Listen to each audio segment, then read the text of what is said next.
Okay, test, test, test. That looks good. Testing 1, 2, 3. Yep, looks good. Chris, can you say a few words? Oh, yeah, sorry. I didn't know if it was my time to say a few words. Yeah, we don't do sound checks. We just hit record and go.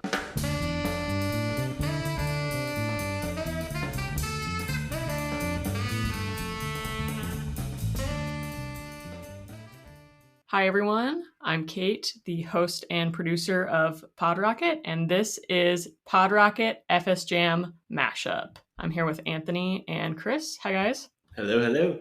Hi. How's it going? It's going great. Really happy to be doing this with you. This was originally my idea, and so I'm really glad you were into it and wanted to do it. I'm such a huge fan of the show and really wanted to get together and just talk about, podcasting and life and whatnot and all the good stuff. All the good stuff. And I've just turned up like usual and talk like a crazy man. If you guys just introduce yourselves, I listen to FS Jam, but just for Podrocket listeners, maybe who don't. Yeah, absolutely. I am also host, and I would say probably producer is a good term. I edit the episodes and tend to reach out to guests. It's not a completely 1-0 split, but there's definitely, I would say I probably spend more time kind of on the back end doing logistical stuff. And I'm just so passionate about this thing. It's really kind of like the one zone that I feel like I have more autonomy over, like doing Step Zen and Redwood stuff. They're awesome. They're like huge teams, but they're not really like my thing. They're like, Tom and Anand's thing. So it's cool to like have your own thing and have quote unquote creative control over. So I just love podcasting and love listening to your podcast. And I think this will be a really fun conversation. A hill to die on, you may say, or a hill to put a flag on, whichever term suits you. My name is Christopher Burns, CEO and co-founder of a company called everfund.co.uk, and we help charities and non-profits make donating easier through a suite of tools. Magical.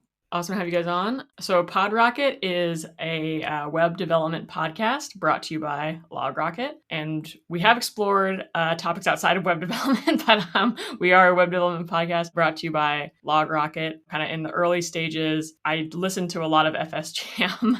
I remember listening and we were thinking like, could we do this? Is it something that's like, feasible for us? And yeah, I listened to a lot of FS Jam, a lot of Syntax, a lot of different podcasts in the space. That's cool. Yeah, I realized neither of us actually said what FS Jam is. So FS Jam is about full stack Jamstack. So if you know what Jamstack is, you're like, whoa, it's like Jamstack with a database. Okay. And it started around Redwood.js originally. I kind of had the idea that we would bring on Redwood.js core team members and then Redwood.js contributors and community members. And then we would kind of expand out from there. And immediately we started talking to other people in the community like Brandon from Blitz, who's also been on Podrocket, and lots of other people who are doing similar things like the Echobind team. We've had a ton of them on. There was just like so much stuff happening in the space. And we started talking to Prisma and Fauna and people from Amplify. And I just personally wanted to know so much more about these projects and these people that I started reaching out to people that I was interested in talking to. And it's been kind of like a very curated set of projects, but there's like so much overlap between our guests and Podrocket's guests. You also bring on lots of founders and talk about like business stuff as well. So I think there's just a lot of overlap, and anyone who is kind of into one, I feel pretty comfortable recommending the other, because if you like one, you'll probably like the other. I still remember the day I kind of coined it. And obviously by coining it, I think Tom said it once, but he didn't really put the acronym of FS Jam. I was like, I'm going to make a Twitter account and I'm going to start something. And I did. I called it FS Jam. It was pink and white because I was like, what colors do we not see in the developer community? I know, pink. That's the perfect color. I started talking to Auntie. Auntie was like, I'm really interested to do something. At this point, we didn't even want to do a podcast. That wasn't the first thing we thought of. We thought of a more like overarching community kind of goals, have a forum, do your standard 2010 web things. And there was that thing. Anthony said to me, do you want to do it as a podcast? I was like, yeah, let's give it a go. And we just went from there. And it was such a interesting experience, as I've never done a podcast before, but I've always listened to them myself. Anthony's obviously done quite a few, so he's obviously much better in that area. We've just gone on, and we've built from nothing to where we are now. And every episode, I think, has brought something unique to the table. And to me personally, every time that I think about a challenge that I have to solve now, I think about a lot of time, who have I spoke to on my podcast? What have they been solving? And can I just use their thing instead of building it myself? Totally. I mean, that's the goal of this podcast for sure. And then hopefully, people who come on are motivated to keep coming on and share what they're working on. Definitely. Okay, so I want to talk about like the first, like beginning of FS Jam. You kind of touched on it. Maybe Anthony, like, had you done other podcasts? You're like, oh, I can do this, or I guess like what was kind of like, okay, how do I actually, record the audio, that sort of stuff. Yeah, this is where having a music background actually came in really handy because I'm familiar with recording technology in general, just because like I've been in studios for years and years and years. So I have a music degree for people who don't know. I did a podcast with one of my old music professors, Stuart Sims, and it was called the Loose Filter Podcast. And you can still listen to it if you want to. I have 20 or 30 episodes I did with him. And that started back in 2015. And it was the same deal where me and Stuart did everything ourselves. So he already had a whole system. He had a TypePad website, if you know what that is. And they would go up on SoundCloud. And so it was like a really old school kind of podcasting setup. But it was great because you learn the process of recording the episode, editing the episode, and then uploading it, writing show notes, including links, all that kind of stuff. And so I did that for many years with him. And then I've also been a guest on many podcasts because I listen to so many podcasts. So as I was coming up in the web development space, I was reaching out to people like Brian Douglas and like Drew McClellan and all these people who have their own podcasts. The real big difference was like, how do you actually host this thing? And that's where we started using Transistor, and Transistor is just an amazing podcast hosting platform. I'm pretty sure you all have like your own kind of custom thing that you're doing just through Logrocket. I'm actually kind of curious to hear about that a little bit. The whole kind of end-to-end process I was already familiar with, so it made it easier. Not really reaching out to guests, that was kind of the one thing, but it's like once you have a platform, like once we had Tom on, I feel like it was a lot easier to kind of get other people on because we could point to like, oh yeah, we had the creator of GitHub on our podcast. So then other people are like, oh, okay, it must be a real podcast then.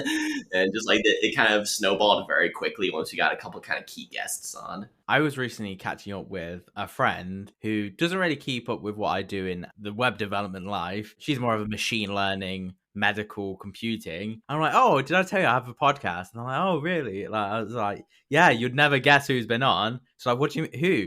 Co-founded GitHub. She's like, GitHub, the platform I use every day? Yeah, like, he's a nice guy. And we speak to him about cool technology. And then I'm like, but here's everyone else. But they're almost as important to me because to me, like Tom, yeah, he's a name that everybody knows and really helped the podcast get going. Everybody else that has been on since, sometimes I found their conversations have been so much more interesting in different aspects as what they've been built, their different opinions. When we speak to Tom, we all share the same opinion. Like we all really like Redwood and we really like building Redwood and using Redwood. So it all kind of feels the samey kind of vibe.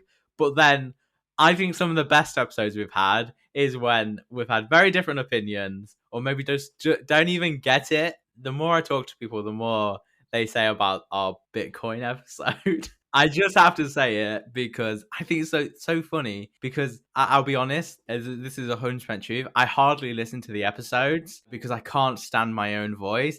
And the one I decided to listen to was the Bitcoin one with Noah. And Noah's a really great guy. I really enjoyed having him on. I listened to that episode and I felt like I was hitting myself with a brick over the head. But then every single person I've spoke to about that episode has said, you've asked all the questions that I'm just dying to ask, but nobody wants to ask the stupid questions because we're all technology background. We're all developers. Surely we understand the blockchain and the uses of Bitcoin and what it really does and really mean and everything around it. So I like to say Anthony brings the sophisticated questions a lot of the time, and I bring the logical, stupid, like dumb questions that someone just really wants to ask. That's great. That's an excellent balance. I'm starting to see it more with podcasts. I just talked to Tracy Lee a couple weeks ago. That episode's going live this week. Her podcast, Modern Dev, just had a couple episodes on blockchain. Yeah, I really liked her episode on blockchain. I thought it was really good. She had a similar sentiment that it did super well, even though she isn't super familiar with it, but it did really well. But you already talked a little about the origins of Podrocket, but is there anything more there you wanted to share in terms of like whose idea it was, or like anything like that? Yeah. Thank you for asking, Anthony. I mean, if you go back in the early episodes, like you can definitely tell that we were learning kind of as we were going. This time last year, we were trying to just see if we could do it. I was actually Googling like how to record audio. Like that is the stage we were at, how to record audio most effectively. We did buy equipment specifically for this podcast, and we were just like, could we do it? Our first episode was with Fred Schott on Snowpack, and then we also had like a second segment with Kalen, our front end engineer, and he was talking about Webpack. And so we kind of like jammed those two together, and then I actually edited it in GarageBand myself. It took me like 2 days, and it was really challenging. But then we passed it around, put it on SoundCloud. Did some feedback with some listeners, and yeah, people were like, "Yeah, it's interesting." The biggest feedback was like audio quality could improve, which we already knew, and yeah, so that was kind of like how it started. Before that, or like kind of like how the idea came to be, was we were kind of experimenting with different types of content. So the Logrocket blog is very well known. If you haven't read it, go check it out. Fantastic. The Logrocket blog is absolutely amazing. It's pretty incredible. At Logrocket, that's definitely like something we're super, super proud of. We were kind of like, okay, we have written content down. What else could we do? We tried YouTube videos, like YouTube tutorials, and we just kind of weren't seeing what we wanted to see, I guess. And so we were like, well, maybe we can try, a podcast. And we were actually doing this during the pandemic. So everyone was doing a podcast. So you're like, I guess we can start doing a podcast. So that's how it really kind of started. And now we're at like 60 episodes. We publish twice a week. It's really been fun. And we've really like scaled production pretty quickly. Yeah, I'm kind of jealous actually, because you have been like outrunning us in terms of the episode numbers. Even though we started a little earlier, you've already gotten more of them, because as you say, you do 2 a week. And I am like such a control freak about like the editing, and spend probably like between 5 and 10 hours editing every episode. So it's like a huge time sink for me. And you've brought on like guests that I was already wanting to bring on, but we just like can't get everyone on we want to get on, because there's just like only so much time in the day. It's great that you have a team that kind of can support you and like help you really scale this. Yeah, so I don't actually edit them anymore, so that helps a lot. We have a great sound engineer. His name's Craig. We give him shout outs all the time on here. Hi, Craig. So he edits, which is super helpful, because like I said, when I edited it in GarageBand, it literally took me like 2 full days. It's the unsung hero of podcasting. It really is. I am very thankful of Anthony doing it, because I think if I had to do it, I wouldn't know where to start. The reason I say that is because, yeah, we actually bought the microphones ourselves. I bought one off Amazon, and I think Anthony did as well. But the one I bought, and this is honest to God, a true mistake that I'm saying on air, and Anthony's going to laugh at this, I didn't know that microphones had different directions that you're meant to speaking to them. For the first, I think we're on 50 episodes now. Yeah, well, we're on 50 episodes. So I think for the first 40 or 45, I was speaking into the top of my microphone when I actually needed to be speaking into the side of my microphone. And I just completely didn't notice until this one time I was just playing around with testing the sound, and I was listening to it, and I stood up by accident. I was like, wait, what? And then it was like the biggest moment. I was like, why didn't I think of that? Of course it's different, because I think I got so used to seeing everyone else's microphones with them speaking into the end that I was just, oh, of course it's like that. Of course you do that, without realizing that obviously I'm not an audio technical person, and each microphone is very different. Kalen, our front end engineer who comes on and hosts, he was actually using it was actually backwards. So he's talking in the back of the microphone for a good portion of season 1. So you're not alone. Yep. I'm definitely talking into the front. I just had to check. That would have been a second oh my gosh moment. No, I'm definitely talking into the front and the right side. I can see the logo, and I'm pretty sure that's right. Let's talk about, kind of what podcasts influenced us, podcast hosts. We touched on it. I definitely was influenced by you guys as hosts, for sure, on FS Jam. Obviously, Wes and Scott on Syntax. We just had them on. We kind of talked about, their process with syntax. I think you guys, as well as Wes and Scott, both podcasts kind of bring in like your personalities as hosts, and you're just so involved in like so many different things that it's really authentic. And I think we have a little bit different style, but I think ultimately like what we want is authenticity, and we want curious people to, walk away with entertainment, but also like technical stuff. And I think you guys do a really good job of that. Yeah, you definitely bring your personalities to it as well. I'm usually kind of like laughing at some stuff, like you guys have some pretty funny comments as you're going, and it's very like true to life as someone else who's like a technologist. Like there's so many weird specific things about working in this area that once you're in it, you're kind of like in on the joke. But it's really cool to kind of get to listen to that kind of stuff. For me, like part of why I wanted to start a podcast is because I listened to so many podcasts. Like as I was learning to code in between when I was a music teacher and when I was like an actual dev, like I kind of gave up on music like full stop and just started driving for Uber to like make ends meet. And so I used to listen to about 8 hours of podcasts a day just because I was like working, driving, and that's just like what I did. And it was a great way to kind of continue to try and like learn that skill set while like having so little time. And so I'm like so thankful for podcasts for existing, period. And Software Engineering Daily was really a big one for me. And Jeff Meyerson, who for anyone who is following him may know he's been kind of having like a rough time lately, but he's on the mend now for anyone who's curious. And that show is just like so pivotal for me. It's been around for 6 years, has close to 2,000 episodes now. I would guess to me, there's nothing else even comes close to it. So huge respect for Jeff and everything he's built. And then the devchat.tv empire that Chuck has built. He has like 10 shows, JavaScript Jabber, React Roundup, Views on View, a whole set of others. They're great. They have a panel as well. And what I enjoy about FS Jam and Podrocket as well is you have multiple hosts. So it's not quite a panel, but you still have like guests who come on, but you have more than one host just asking questions. So it's hard to keep the variety going and make sure you ask all the questions you need to ask with just one person. They have to really do their research well. But if you can kind of split the difference and have a couple people asking questions, you can usually cover a wider sphere of important stuff. And then React Podcast, Michael Chan, who I'm now good friends with, is another pivotal one for me, and that I've listened to a lot and just love his style and love how much he just like is able to get into like the psychology of his guests and like really kind of get the interesting questions out of them and being able to like speak to them and bring out, what you really want to know about them. Because, some people are kind of closed off, especially if they're like, kind of dev people, and maybe kind of hard to get them comfortable. So that's actually a really important part of this process as well, making sure they're comfortable enough to like speak freely. And that can be a hard thing to do as well. Anthony, your story has been so incredible how far you've came from even the start of doing FS Jam. As you just said, you were doing Uber at the time, listening to so many podcasts. You don't have a university degree like I do or been doing it as long, but the amount of knowledge and wealth, as in knowledge wealth, not wealth, you have gained. Like you can say things that even I don't even know. I'm like, why do I not know this? Yeah, you can just say what the theory is or the paradox is or the like math things. And it's because you're like a knowledge sponge when I'm more like a knowledge drain, like a tap.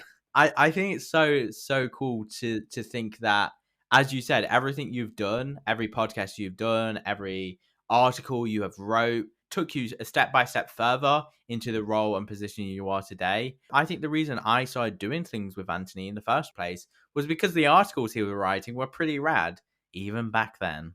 Awesome. Thank you, Chris. I really appreciate that. That means a lot. I know. I was going to say, like, when we first interviewed you, Anthony and I was doing some research, and you were like, yeah, I was working, I was in the code boot camp, and then I just like joined these communities and just started doing documentation and just got involved. I did a code boot camp. Honestly, like it didn't even cross my mind to just like go start doing stuff. Like it literally did not even. So I think getting your story out there about, just getting involved is really cool. Yeah, it's hard. It's really hard to, when you're in that position, you're still learning and you don't even understand the tech yet. Like having that foresight to like go out into a community and start meeting people and networking, like it's so daunting and there's so much happening. You can't even know where to go. So this is where listening to the podcasts came in really, really handy because I already knew what Redwood was because I heard Tom give 5 podcast interviews about it, So that's why I'm always so excited about giving back and by putting these episodes out into the world. So like someone might listen to an FS Jam episode and like learn about a project that they want to get involved in. I think that is like so important to put this content out into the world for other people who are looking for their niche to find. You can say me and Anthony came together from a podcast because I too listened to Tom talking about Redwood JS on a podcast and was like, this is pretty good. I should learn some more. And obviously we both joined the Redwood community at pretty much the same time. It just went from there, to be fair. I still use Redwood.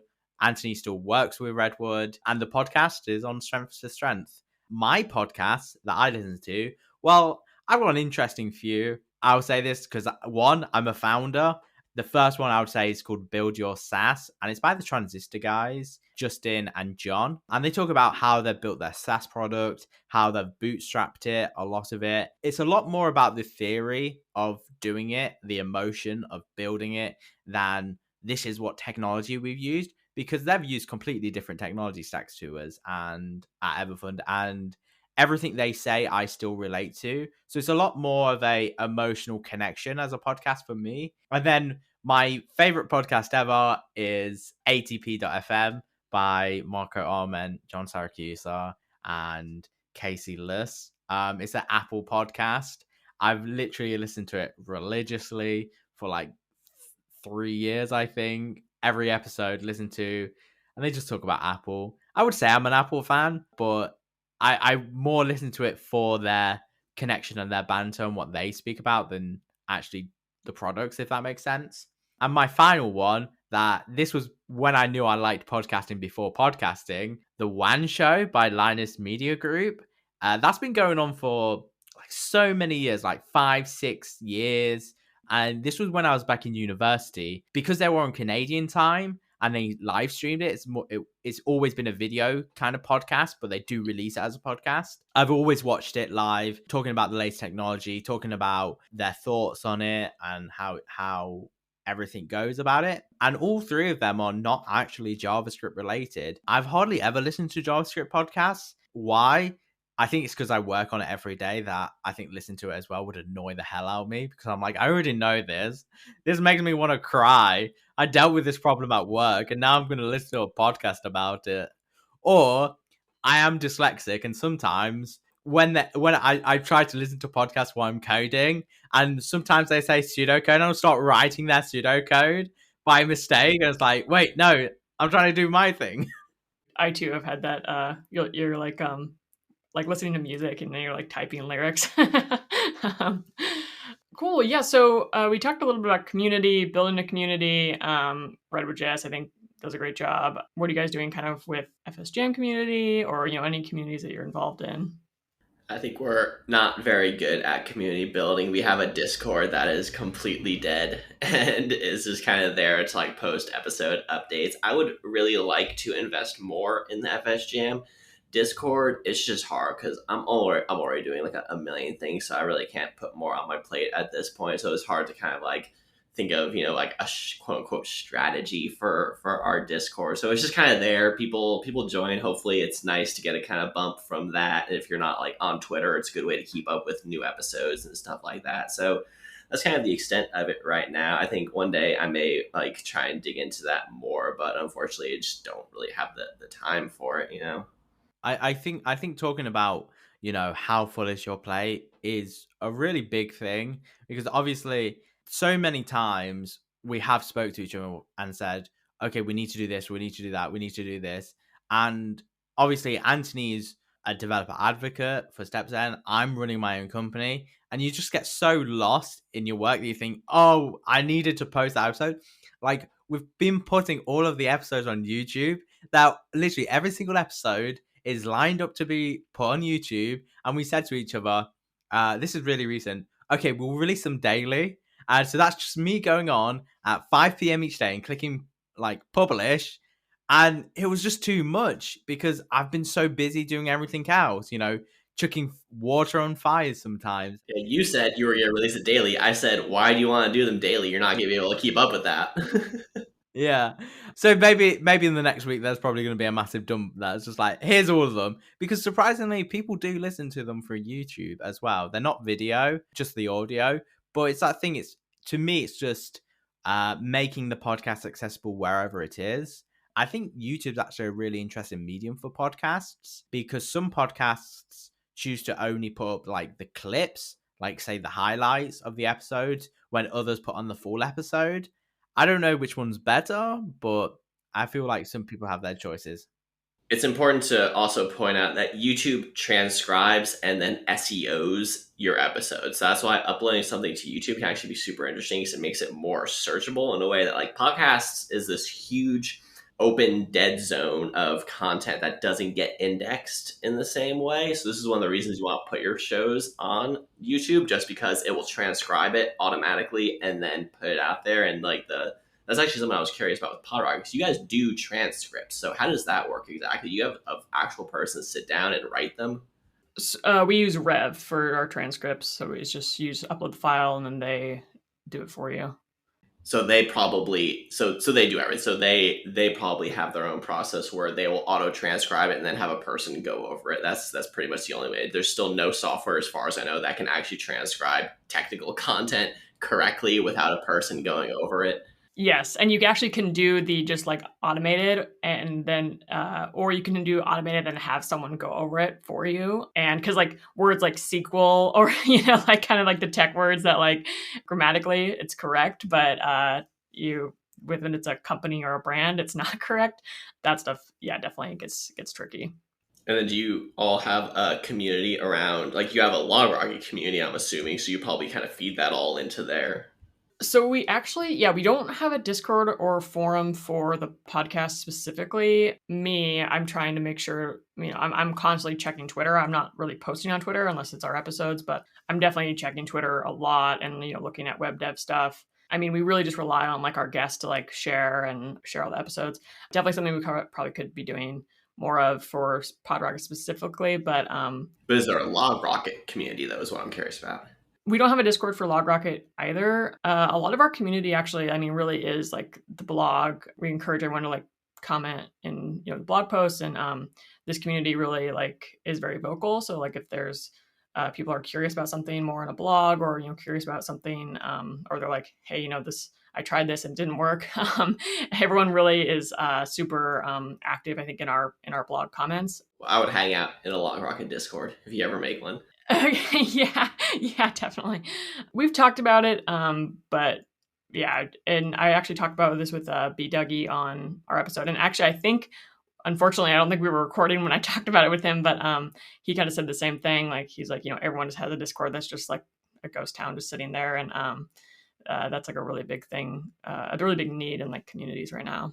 I watched him build up open source over this last year. That was one of the first Discords I ever joined, and it was a ghost town for many months, and it's not anymore. And there's like, you can't point to a thing that he did that made it not. Like, it's a whole holistic process of like always bringing yourself to it and just engaging with the people who do show up, and then out of that whole set of people who show up, a small subset of them continue to stick around. And it's so hard to like make a quote unquote strategy around this stuff. Like, it's partly just about being genuine and just showing up and doing the work, Totally. Yeah. It's like tough to have, metrics around it. Like you said, strategy, plan, anything like that. So, but I do think, we're seeing more and more of it. I think since I started working at Logrocket, which is over 3 years ago, I think, you see more people starting communities, and you see more like titles of like community manager, community management, that sort of thing. Yeah, this next one I'm really curious to get into, because we're going to talk about like how do we prepare for episodes. And I remember when I was on your show, I said you were the most prepared person I've ever seen on a podcast in terms of like getting an outline and asking questions and pulling together material. This is where I know our shows are polar opposite. This is not advice I would necessarily give to a podcaster, but me and Chris show up totally blank. We never have an outline. We show up, and me and him know the type of stuff we want to ask, and we know the general outline of things we want to get into, but we have never written an outline for a show. And you have very thorough outlines for your show. So this is like a big difference between how we approach these things. I honestly think it's crazy. Not that you've got an outline. No, that's pretty cool. I mean that me and Anthony, one of us is normally more knowledgeable in the subject area than the other one. So we normally, just let whoever knows more play it. But then it tends to be this point of whoever knows more, it's like, what are they going to do? Are they going to advocate it, or are they going to grill it? Because it normally goes one way or the other. You know, I like to grill even the things I know, because sometimes I feel you can be fluffy duffy and, you know, ask the easy questions. But recently we was on a podcast with Aldo, who's building Lamb Dragon, and he was like, before the podcast, he went, ask me the tough questions. I was like, are you sure you want the tough questions? Because I'll ask the really tough questions. And I did, and he was like, yeah, it kind of sounds like a grilling to a certain extent, but it's only because it's kind of the critical questions that I think sometimes people want to hear. In terms of planning these questions, a lot of them just come to my head while I'm listening to the conversation.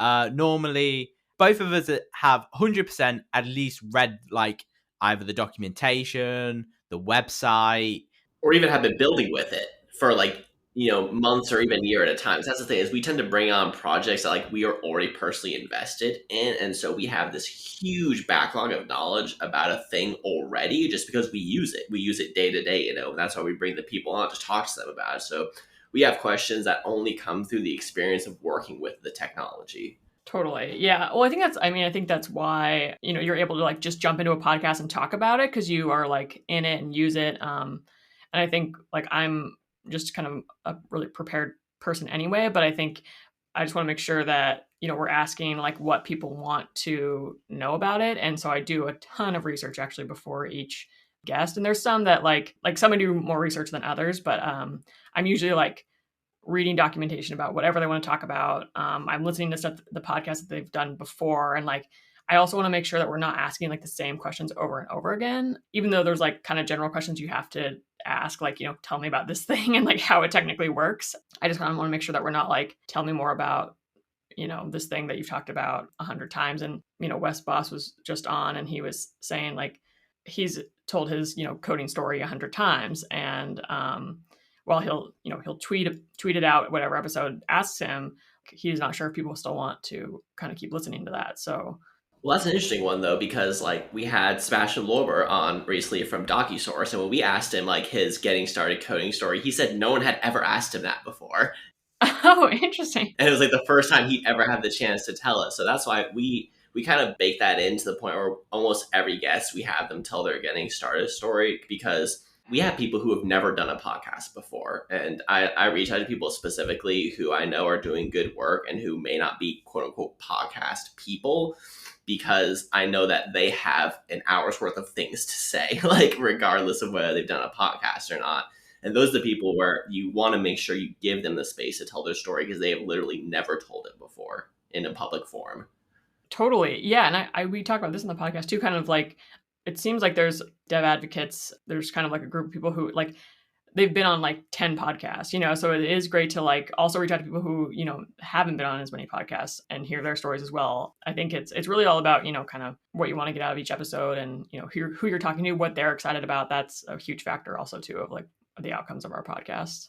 I think personally, some of my favorite episodes of FS Jam have actually been the products that I've used every day. One of the ones that comes up to the top of my head is React Query, the Tan Stack. I was going to say his name, and I was like, I know his name. I'm going to say it. And then my head went, don't mess it up. Tanner Lindsley. Tanner Lindsley was on Podrocket as well, actually, to talk about the Tan Stack. Yeah. This was something that I used every day. And obviously Anthony had looked at, never read, never really used properly. I was so enthusiastic for that episode, loved every second of it. And then there's some of them that completely surprised me with their guests, like Peter Cooper, really interesting guy, runs half of the network of newsletters. It's just such an interesting story that you wouldn't know if you didn't interview these people. And he had never done a podcast before, but he runs half the newsletters on the internet. That's not true. He definitely done podcasts before. He was on Screaming in the Cloud with Corey Quinn just like a month before we interviewed him. There you go. Don't trust me as facts. Opinions. I would love to have him on. Yeah. That was a great episode. Yeah, I really enjoyed that one. One of the cool things that I enjoy about doing this is you get to see trends. Like, and for us, we're mostly interviewing people who are working on dev tools. And Swix put out a tweet recently saying that like you like fart on a dev tools company, you get $5 million or something like that. I don't remember exactly what he said, but it was just like dev tools is just blowing up right now. We bring on so many dev tools companies, so that's really the big trend I see, and just like developer advocates and content creators are kind of driving this in a lot of ways. So I see them as kind of like there's this term thought leader and then influencers. I prefer to call myself a thought fluencer personally. And so this is where I think you have a huge intersection of new things, people who want to know about the new things, and like how they can kind of work with each other. So that's mostly like the trend I see from FS Jam, but I'd be curious kind of what trends you see having done Podrocket now for close to a year. Definitely, we've seen that too. Like dev tools, we talk to a lot of people like in open source. I think, kind of the biggest trend is like talking a lot about like tools that are like the performance of tools, I think is definitely what we've been talking about a lot. It's interesting. I think some of our most popular episodes were like kind of unexpected. I think talked about this a little bit, but our Rust episode actually did really well. People love Rust. People really love Rust. So that was cool to see. Solid.js, we just had Ryan on pretty recently. So yeah, we got Ryan coming up. I listened to that episode and immediately reached out to him and said, we need to get you on the podcast. It was kind of like good timing, I think. Because actually, even we just had Rich Harris on, and he was like, "Oh yeah, I saw you guys had Ryan on." So like, I don't know if you listened to it, but I was like, "Oh, that's cool."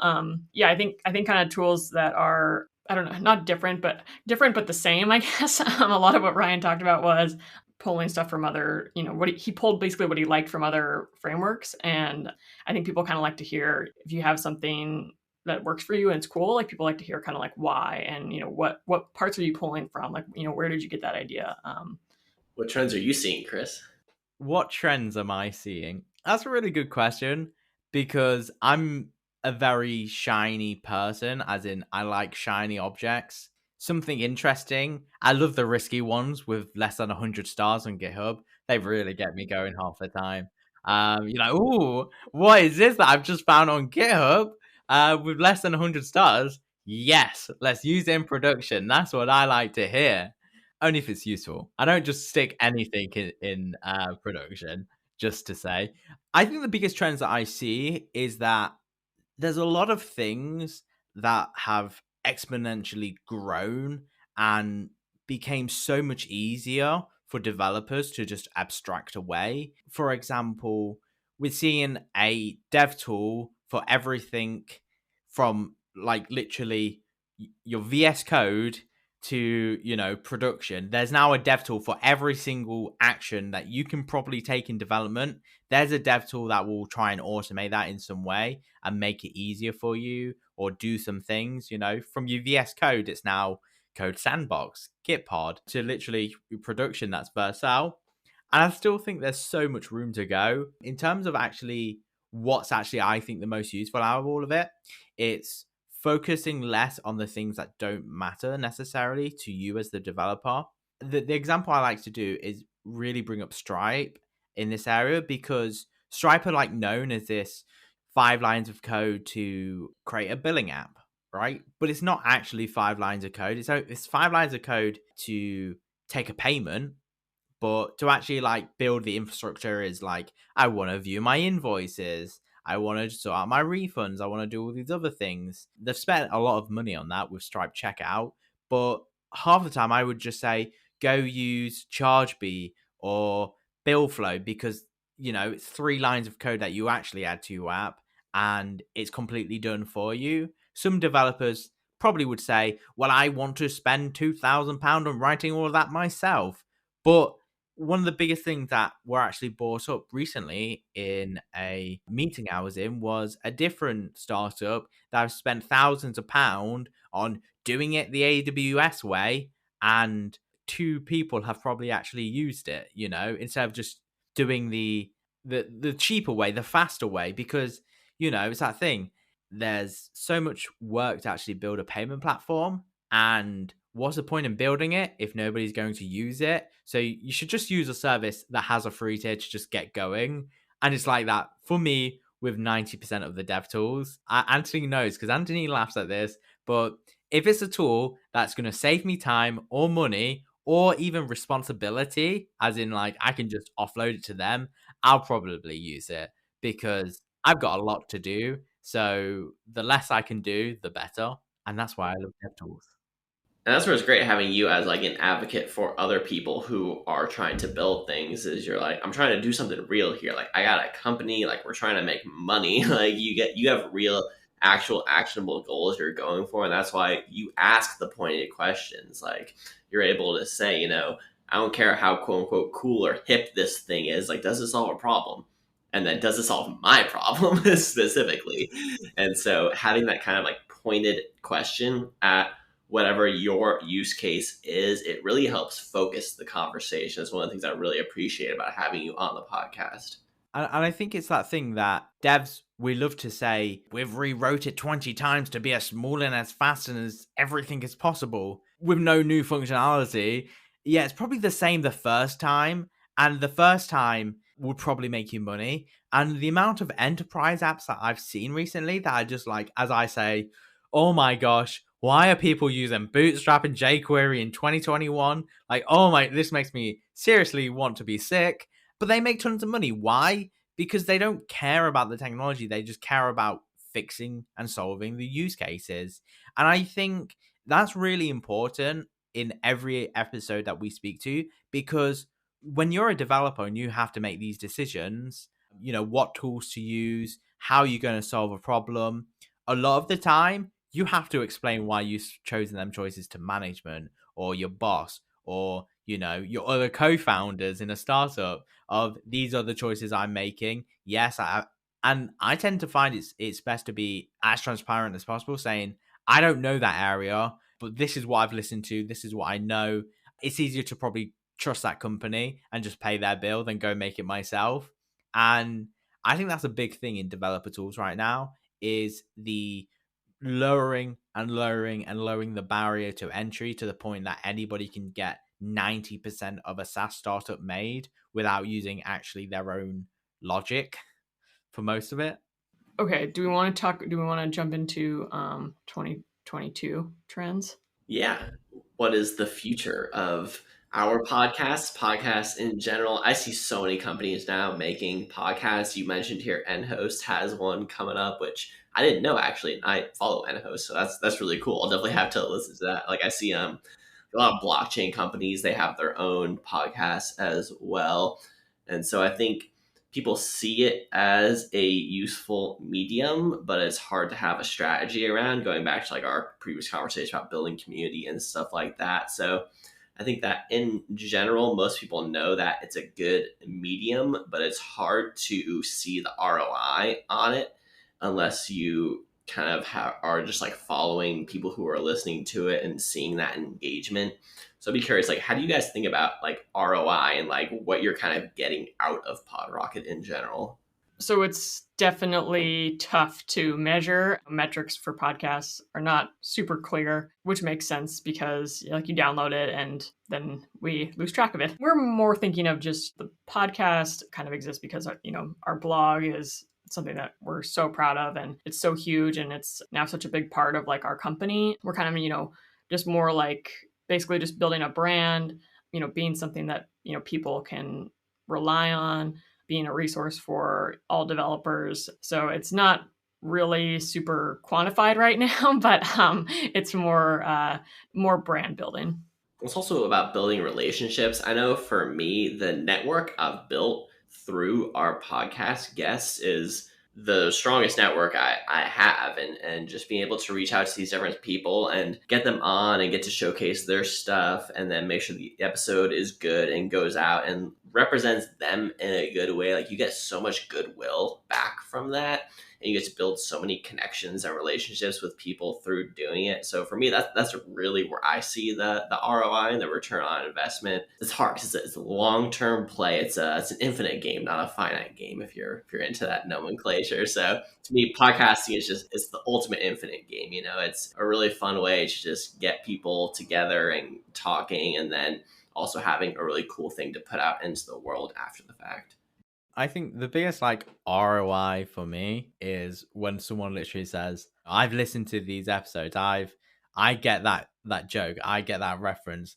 Or when someone recommends it to somebody else, it's just like people are actually listening to this. And I still find that crazy because yeah, I can see the statistics saying people are listening to this, but it's so different to see a number saying this is how many downloads you have to I'm a person and I'm recommending this to somebody else. It just is mind blowing to me, as in people actually want to listen to these things. People actually enjoy listening to these things, and people actually learn things from these things. It's incredible. Do you guys get a lot of responses on Twitter, like from your FS Jam account? Not a lot on Twitter. I find that mostly people who are into the show tend to reach out directly through private channels and will let me know that hey, I really enjoy your podcast. I really enjoy listening to it. We've had a couple people tweet about it over the year or so, but it's also because I hang out in so many Discords, so I'm always blasting it out to kind of the communities I'm in anyway, and I've built up fans through the React Podcast Discord or Open Sauce or the Redwood Discord, and people seem to really appreciate it and just getting to be a fly on the wall for the conversations that we have. So again, it's really hard to measure, but I've gotten enough kind of face-to-face communication with people just saying hey, I love your podcast. That really keeps me going. Yeah, I was just asking because we don't get a ton of engagement with our Podrocket Twitter account, but people will tweet at me or Brian or Ben directly, which makes sense. I mean, it totally makes sense. I think the biggest question that's always on people's minds is when they recommend it. It's who's your favorite host? What's your favorite episode? What's your favorite part? Just tell me. Because obviously we see statistics saying this was the most downloaded episode, but what was their favorite episode? What was that moment where they was I actually quite enjoy this, Was it on the first episode? Was it on the 10th episode where they're I'm going to keep listening to this? What hooked them? What was their first episode? All that stuff I think is so interesting. Anything in terms of analytics does not cover right now, You can't tell what someone's first episode was or their favorite episode. To be fair, if you don't know podcasting, you can't even really tell how many subscribers you have. It's an estimate. They say, well, we're taking the averages of your last 3 downloads, and that's how many subscribers you have. But it's such a opaque industry.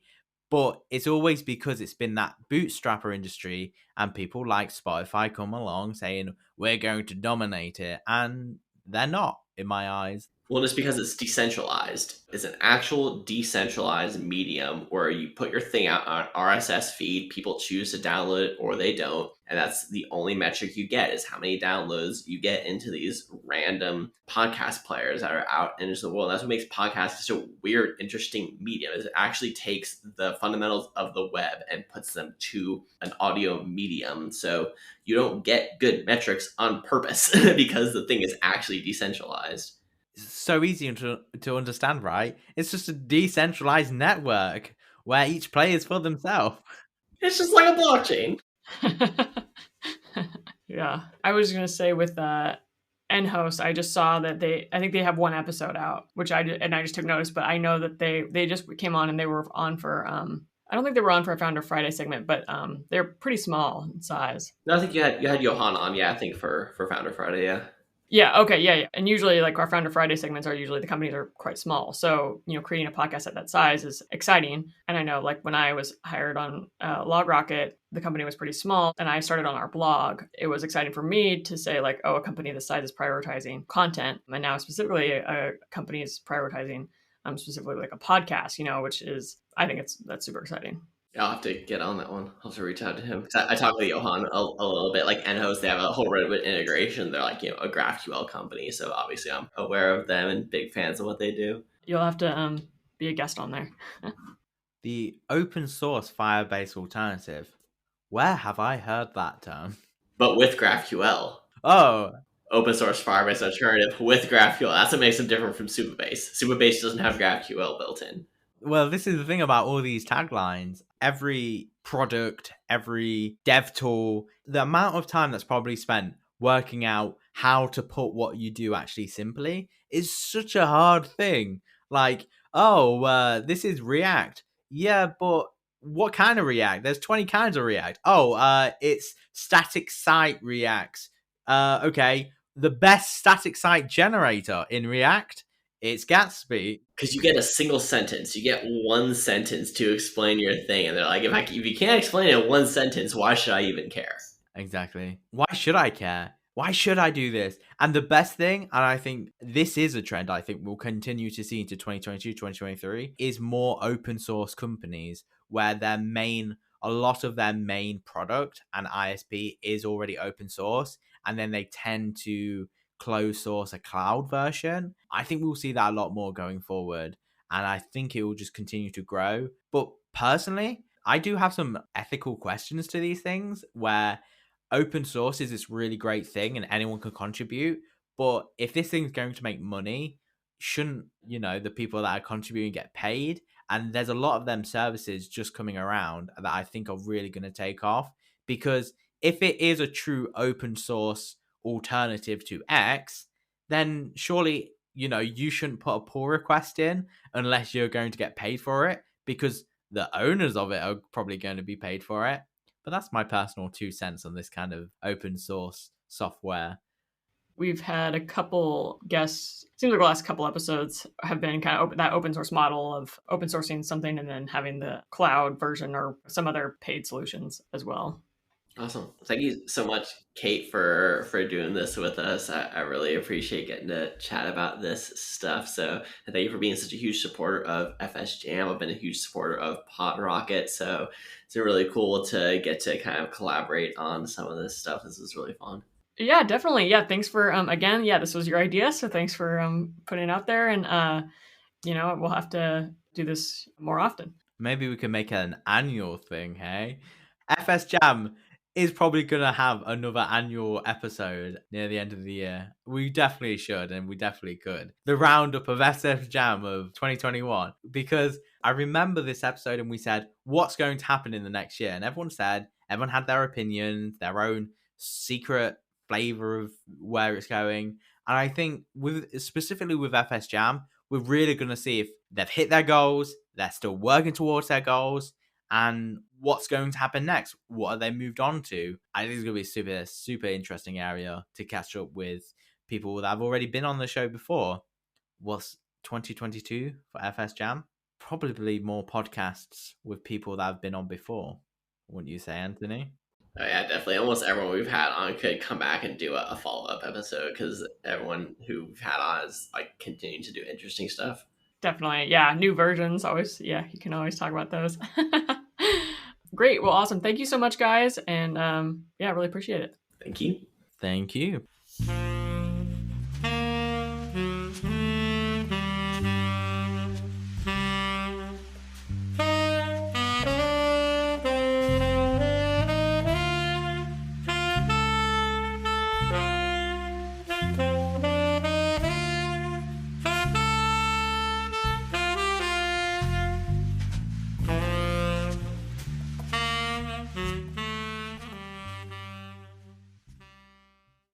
Awesome. Okay, cool. Okay, I'm going to stop recording.